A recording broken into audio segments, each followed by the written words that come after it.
রাশিয়ার বিরুদ্ধে যুক্তরাষ্ট্রের নেতৃত্বাধীন ন্যাটোর আগ্রাসন রোধ করতে ২০২২ সালের ২৪শে ফেব্রুয়ারি ইউক্রেনের সামরিক অভিযান পরিচালনা করে রাশিয়া।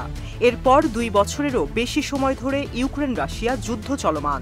এমতাবস্থায় গত সপ্তাহে যুক্তরাষ্ট্রভিত্তিক গণমাধ্যম পলিটিকোকে দেয়া সাক্ষাৎকারে ৩ জন মার্কিন কর্মকর্তা জানিয়েছেন, বাইডেন প্রশাসন ইউক্রেনকে যুক্তরাষ্ট্রের দেয়া অস্ত্র ব্যবহার করে রাশিয়ার ভেতরে হামলা চালানোর সম্মতি দিয়েছে।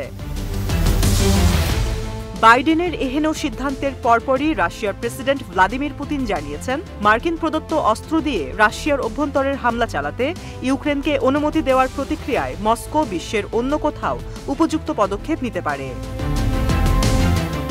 বিশ্বের ২ শক্তিধর দেশের মধ্যে উত্তেজনা যখন তুঙ্গে, ঠিক তখনই পিলে চমকানোর মতন খবর দিল কিউবা।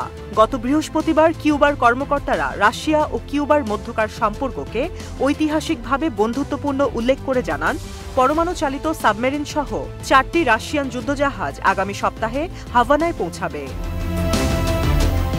কিউবার পররাষ্ট্র মন্ত্রণালয় একটি সংবাদ বিজ্ঞপ্তিতে জানায়, জাহাজগুলো ১২ জুন থেকে ১৭ জুন পর্যন্ত হাভানায় থাকবে। সেই বিজ্ঞপ্তিতে আরও বলা হয়, কোনো জাহাজই পারমাণবিক অস্ত্র বহন করবে না এবং রাশিয়ার উপস্থিতি এ অঞ্চলের জন্য মোটেও হুমকি স্বরূপ নয়। কিউবার পররাষ্ট্র মন্ত্রণালয় আরও জানিয়েছে, হাভানা বন্দরের রুশ নৌবহর আগমনের সময় স্যালুট হিসেবে একটি জাহাজ থেকে ২১টি স্যালভো নিক্ষেপ করা হবে।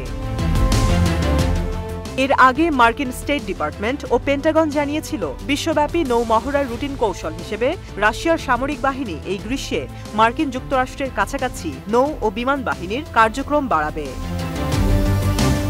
পেন্টাগনের মুখপাত্র মেজর চার্লি ডিয়েটস বৃহস্পতিবার বলেছেন, কিউবা এবং সম্ভবত ভেনেজুয়েলায় সম্ভাব্য বন্দরকলের সাথে ক্যারিবীয় অঞ্চলে রাশিয়া যুদ্ধজাহাজ পাঠাতে পারে। যুদ্ধবিমান উড্ডয়নও প্রত্যাশিত। এই স্থাপনাগুলো রাশিয়ার নিয়মিত নৌ অভিযানের অংশ এবং মার্কিন যুক্তরাষ্ট্রের জন্য সরাসরি কোনো হুমকি সৃষ্টি করে না।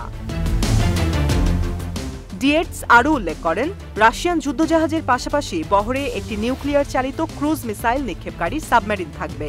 গত বছর কিউবা ঘেঁষা গুয়ান্তনাবো বে নৌঘাঁটিতে মার্কিন পরমাণু সাবমেরিন যাওয়ায় হাভানার অসন্তোষের কারণে তারা রাশিয়ার পরমাণু সাবমেরিনের জন্য পোর্ট কল অনুমোদন দিয়েছে।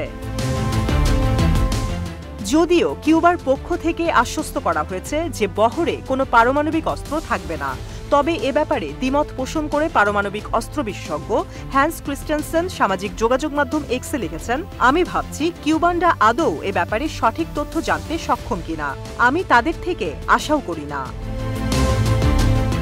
উল্লেখ্য, মার্কিন নৌবাহিনীর অকৌশলগত সাবমেরিনের বিপরীতে রাশিয়ার বহুমুখী সাবমেরিনে ক্রুজ মিসাইল সিস্টেম রয়েছে, যা পারমাণবিক ওয়ারহেড বহন ও নিক্ষেপে সক্ষম। তবে কিউবায় নৌবহর পাঠানোর বিষয়ে রাশিয়ার পক্ষ থেকে আনুষ্ঠানিকভাবে এখনও কিছু জানানো হয়নি।